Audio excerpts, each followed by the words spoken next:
People are ready for change in the province of Ontario. That's very, very clear. There's a sense that people are really fed up with a government that is pretty much ignoring them, that has lost touch with what their everyday needs are. And so what we're bringing forward is a platform that's very practical, that puts the needs of everyday people first for a change, puts the issues of everyday folks at the front of the agenda. And that's, I think, what people are looking for. They're looking for a party that actually puts them ahead of the interests of well-connected insiders, ahead of the interests of, the corporate big boys, somebody that takes care of some of their basic issues. What are those? Affordability of everyday life, for example. People tell me everywhere I go, they just can't make ends meet. Life is becoming less and less affordable. The McGuinty Liberals have done nothing to help people with affordability. In fact, they've made things worse with things like the HST, for example. We see people in communities across the province who are very concerned about their lack of health care, the healthcare system that they're paying more for, but they're getting less from. People are waiting in emergency rooms for enormous amounts of time. People are seeing restructuring happening in hospitals that reduces the number of beds and reduces the quality of care for folks. These are big issues for everybody.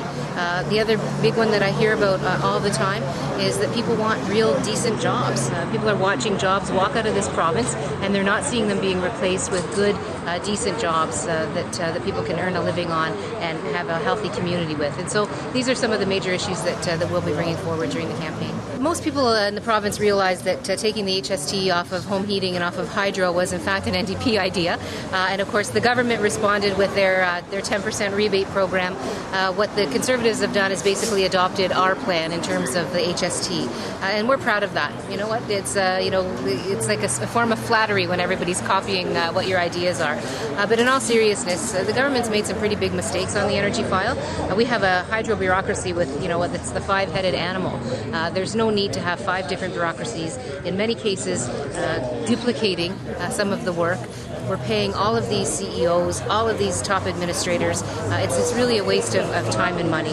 And so we're going to consolidate that and make sure that the hydro system is back the way it used to be, which is a system that's a public system with a decent price based on the fact that you can get some savings with that consolidation. We're also talking about overhauling the entire hydro system to make it a public system and to make it a system that's much more effective in terms of cost.